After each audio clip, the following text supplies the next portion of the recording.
কাউয়েতে দাগ দে। কোথা থেকে দাগটা টানলি তুই লাইনটা? COWতে নেই, COWতে ঠিকিয়ে দে।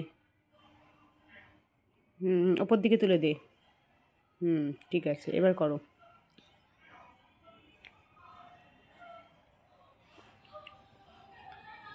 ওটা কোনটা?